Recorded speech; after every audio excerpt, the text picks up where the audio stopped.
Working on the RAV4 LSD install. So far, so fun. Don't be afraid of dirty stuff if you're okay with cleaning it up. This is just like the surface crap that came off of this LSD. This is what almost every RAV4 in my experience that I found looks like, except maybe for like Paul's lab coat. Paul's is pretty clean because he's gone through and did all this. Nobody replaces seals on these cars because it's expensive. And it's supposed to be a cheap car, so nobody does maintenance. So, got it scraped up, most of the junk off of it, and then I hit it with the pressure washer.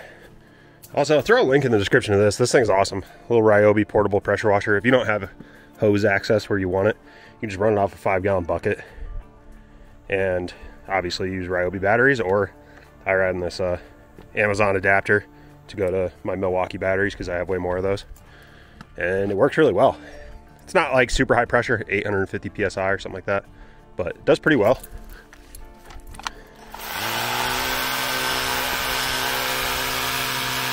Good for a little around the house stuff like that, cleaning blocks and diffs and whatever. So anyway, pressure wash my drip pan off, and then I'm going to pull this thing apart and I'll show you what it looks like. And then I have new axle stub seals. I did not get a new pinion flange seal, so we'll hope it doesn't leak, and then when it does I'll have to take it all back apart and replace it anyway. Okay, so if you are looking for one of these in the junkyard or similar, the easiest way to tell, since there's no... Toyota uses a Torsen type differential, so if you spin this, obviously it's going to spin the opposite direction. A lot of people don't know that, so when they go and look in the junkyard, if you look up how to tell what an LSD is, the top results are usually spin the axle. If the other one spins the same direction, it's an LSD. Torsen doesn't react that way. So, a lot of times, there is an LSD and people don't think it is. So this is a Torsen type LSD, which is a series of worm gears in there. There's plenty of good videos that explain how that works. I'm not going to try. But what I can tell you is that that doesn't apply here. So the easiest way to tell is to pull the rear cover. On the RAV4s, that's pretty easy.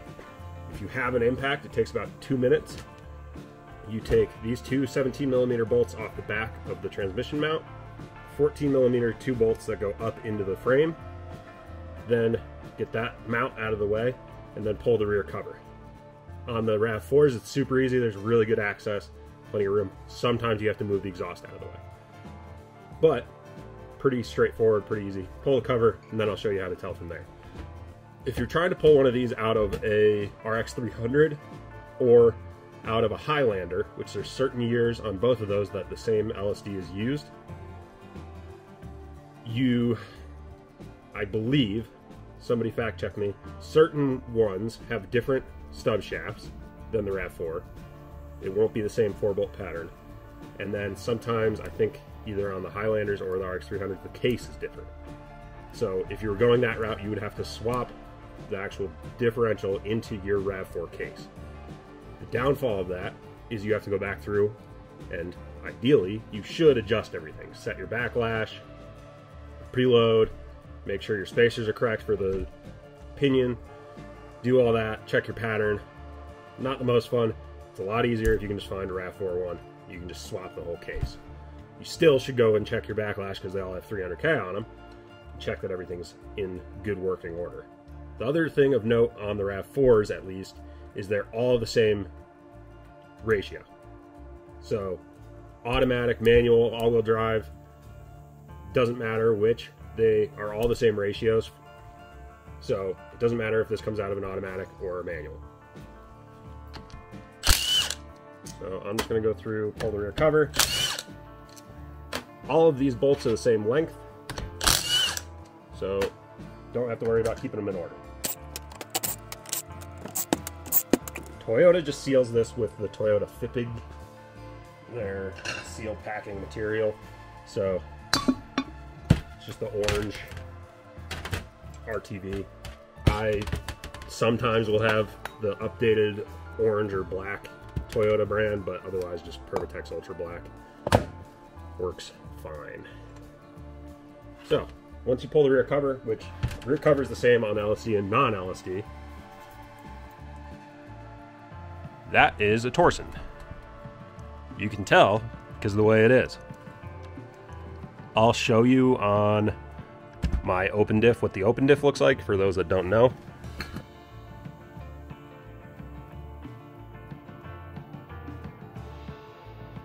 But very easy to tell on these. Some differentials are tough to tell the difference between LSD and open diff. This is very obviously a Torsen. So when you get in here, you want to check, okay, cool, it's a Torsen, good. You want to check your gear pattern, any wear you can see on the ring and pinion. You want to make sure there's no breaks in the teeth, and make sure the pattern looks fairly centralized and even on those. And then in the helical bits, check that you don't see any broken teeth there, any other damage. Obviously, there's a magnet plug on the bottom there, the drain plug, so you can check that for any buildup of chunks of metal or anything like that. That's a good indication as well. This one looks pretty dang good. This was off a car from the yard that had 200,000 miles on it, so not super high miles for as far as the RAV4s go, and everything felt really good. The pattern looks good. There's not any weird backlash. I have a magnetic dial indicator, and that's how you'll check. Basically, you magnet that onto the case. That's how you check for your lash. If you were concerned about buying one in the junkyard and not being able to return it or whatever, you could just bring that with you and check it in the yard. It's not hard to do. So that's always an option too. You can get those magnetic dial indicators fairly cheap on Amazon. For stuff like this, you don't have to have something that's a couple $100. One that will give you a good idea of whether or not it's good or bad is gonna do the trick. So from here, I'm not gonna really touch this thing other than maybe measuring the lash. I'm gonna go through, clean it up with some brake clean, just get any fluid out of here. Another thing you're gonna wanna make sure you do before you put the case in is check that you can get the fill plug and the drain plug loose. You want to make sure you can do that. And then also on these, you can pre-fill these because they just have stub shafts. There's no open source of oil to come out. So what I'm probably going to do is clean this all out, clean this up, throw, it's right around 0.9, I think, liters, quart of oil in here, gear oil, 75-90, and then seal up the case. Let that dry, torque it down, and then I'll install it all as a unit, and that way I don't have to worry about filling up the gear oil once it's in there. So pretty straightforward.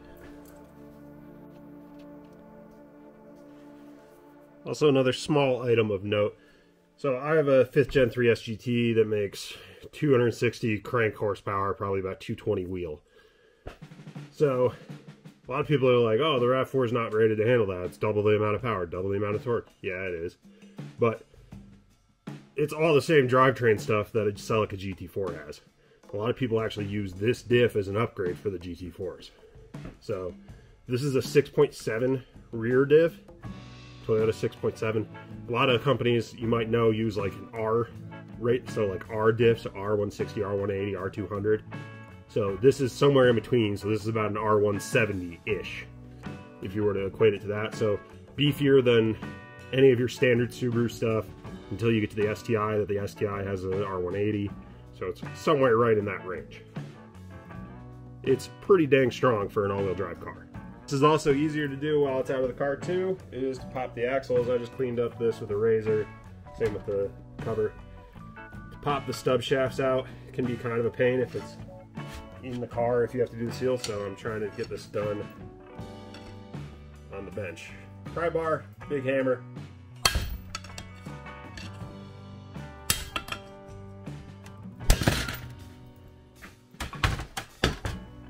Couple taps. Just make sure you avoid the dust seal here. Just hit the stub there. You can spin it if it's really stuck, but these ones weren't too bad. I'm just going to clean it up a little bit. This diff looks pretty good. I think it's not going to have any issues. I'm hoping I got the right axle seals. I will put a link for these as well. It's a national oil seal link in the description for those. I'll let you know if they're right. It's right as far as the stub shaft. That feels like it fits right. So let's see if the housing bore diameter is the same. Sure looks like it. So I think those are correct. Part number 710 419 national, and I think it's the same across a couple other brands. I'm gonna yank those out. Just using this performance tool. W1219 seal puller. This thing works pretty well. It definitely maims the seals, but you don't need to save them, so why do you care?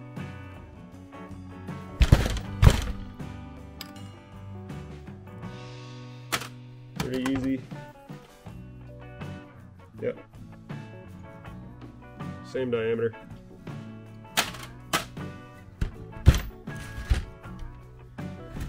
These stub shafts, I believe, are same side to side, but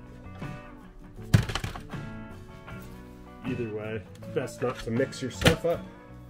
So I try and keep everything on the same side.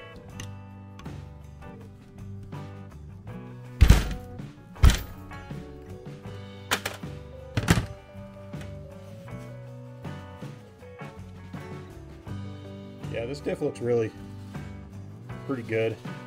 Fluid was like a little bit dirty, and obviously it was leaking pretty good with all that crud on it, but these seals dry up, so that's what you get.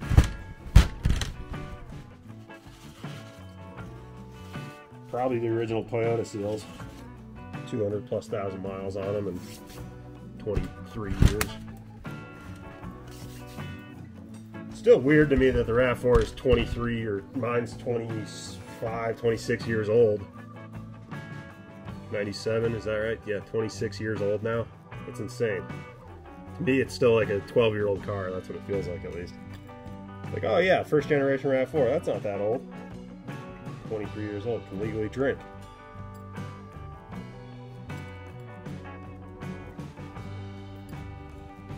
Oh, I gotta find my seal driver. I'm gonna try and be a good kid and not just use a socket. It's so much more fun though. It's just the Harbor Freight seal driver kit works really well for this stuff. I just always stack. They have a big washer that you can use, but I just stack a couple of the plastic bits. That has a little cup in it, so it protects the outer there. Drive them home.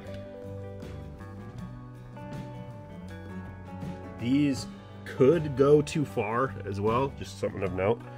You can definitely press these seals in further than they need to go, and they'll block these oil drain and fill for the bearings. So these just sit flush. You just want the top level of this seal to sit flush at that first ridge there. You can see where it has rust versus not, so you just line them up there. Don't want to go any deeper than that.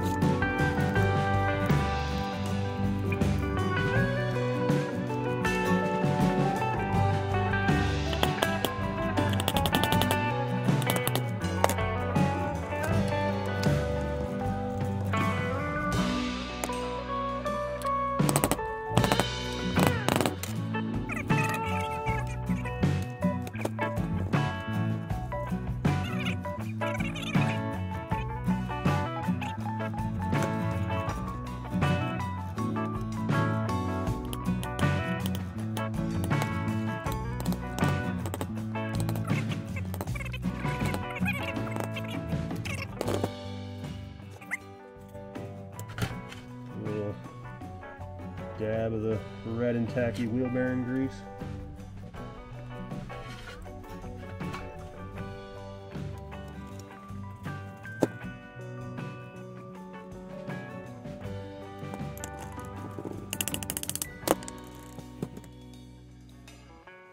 Your seals, because sometimes it can take a little while for oil to circulate and get to the seal. So in the meantime, if they aren't greased, this is just spinning around dry. You basically melt the seal, so your new seals just go to crap right off the bat.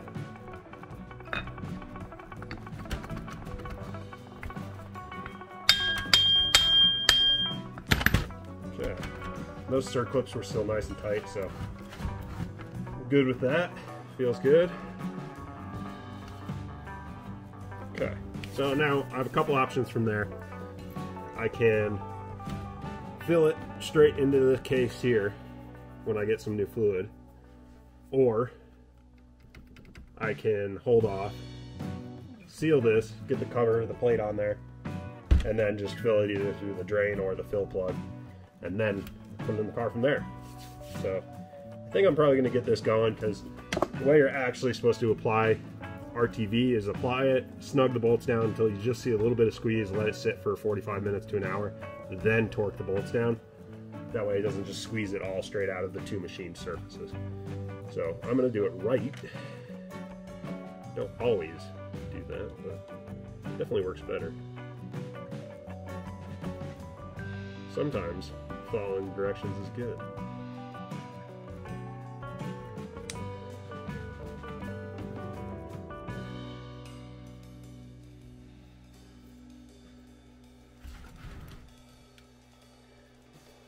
Hit that with some brake clean after you clean off any of the old gasket material, and then go.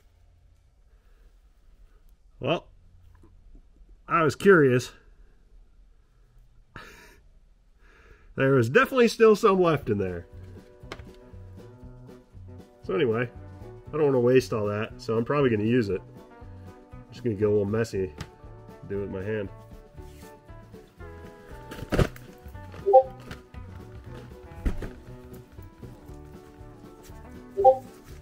There's a solid amount left in there. It's just jammed up.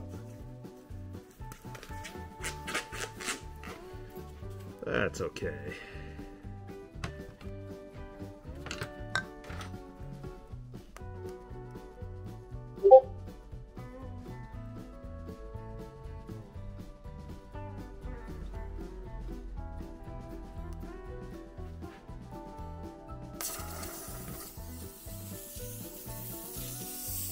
There's the end.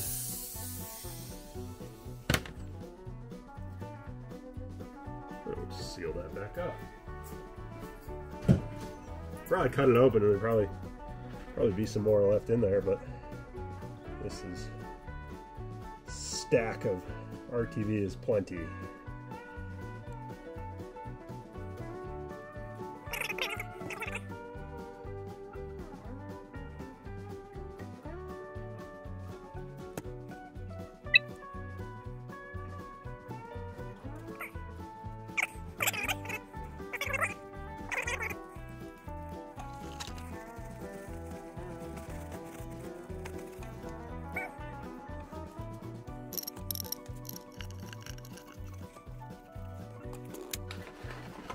And I forgot to check on this.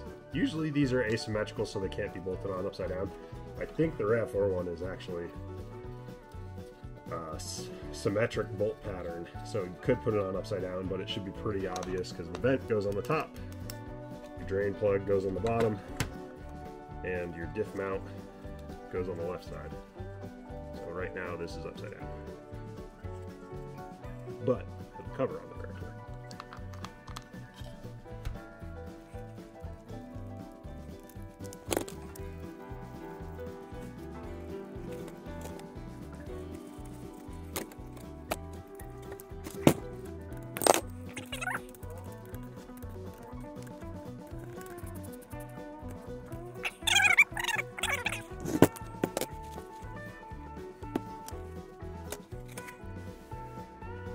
Okay, I decided to be a good kid and replace the pinion seal while it's out, while I'm here. So, grabbed the pinion seal. Napa had one, they got it in a day at least, so.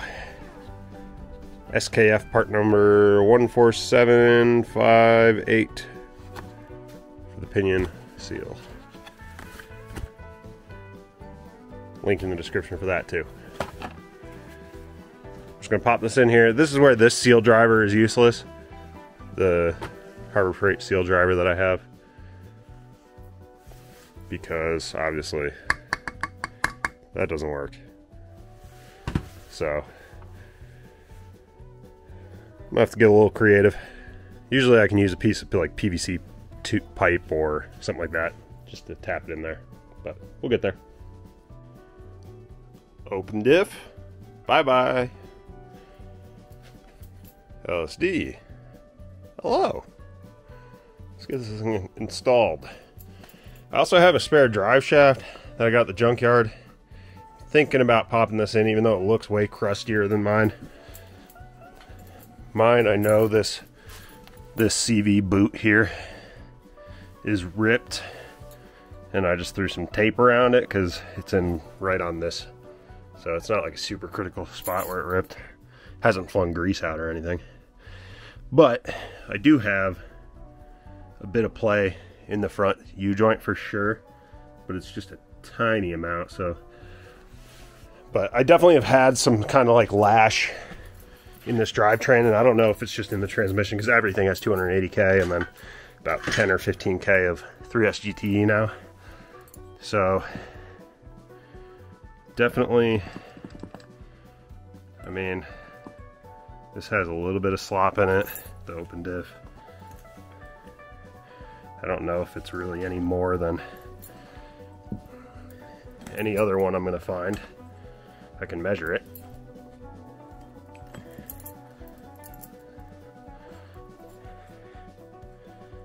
It really doesn't feel that bad, I guess. So I'm wondering if that little bit of like on-off throttle lash, I know a lot of all-wheel drive cars do that, especially higher miles. So it's probably just a little bit of play in everything. But maybe swapping out the drive shaft will help. But it just sucks because mine looks way nicer than this crusty thing. But that feels better. And I also have this kicking around. This came out of that same junkyard car. Another all-wheel drive 5-speed trans. So I'm not sure what I'm going to do with that yet. I might make its way in here eventually, and I might update the 5th gear to a longer ratio because highway speeds suck in this thing. It's like 65 miles an hour at 3K, which made sense with the 3S FE because that's the only spot you're going to have any power. But on the 3S GT, it could cruise at 2500 just as easily, and I'd like to be at like 2500 at like 80 miles an hour. So we'll see. Got the LSD installed. Not too bad. I did break a bolt, so I had to drill and tap the center support. I did swap out the drive shaft too. We'll see if there's any difference in that lash. It might be worse, who knows? So we'll see. But I'm gonna go for a test drive, see if it does some cyclones now, because that'd be cool. Otherwise, everything else looked good in there. I gotta find a little bit of a snowier road here as far as on the road. This one's pretty nicely plowed. So we'll see. But so far, no, definitely the on-off throttle lash that I had before is better, for sure.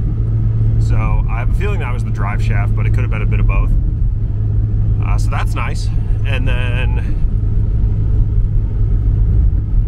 the driving dynamics so far, like I said, I gotta get on a snowier patch to see if it actually will kick the rear out quicker, because I could get it to oversteer, but you really had to commit and you had to go kind of like watt in third just to get it to kick out, and then it was really controllable with the open diff, and it didn't really understeer or oversteer. It was pretty neutral. But I wanted to be able to have a lower commitment and have the back end kick out, because it's still all-wheel drive. You can still recover it as long as you just stay in throttle and get after it.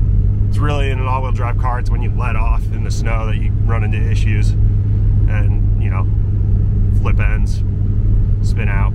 So we'll see. I'm gonna find a snowier road. Some big houses being built back here. Somebody's moving in with some money. Or people are retiring, who knows?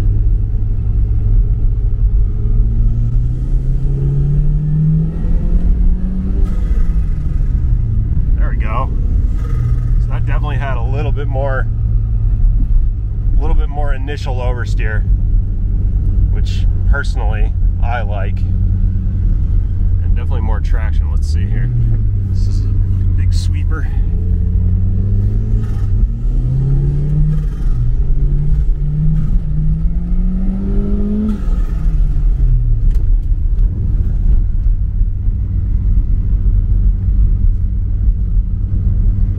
Still requires some commitment to getting into the throttle there, but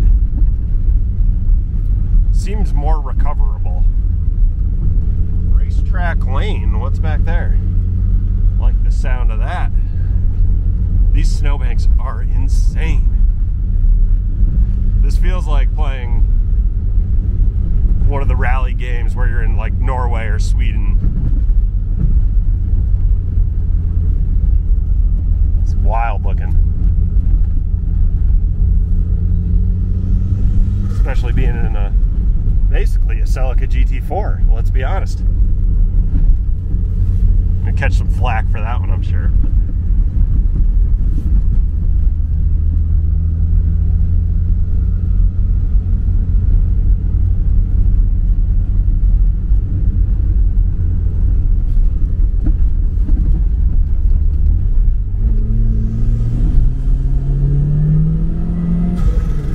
Definitely better traction. I mean, it picks up like almost like it's on dry ground now, which is how Marcus's GTIR feels in the snow.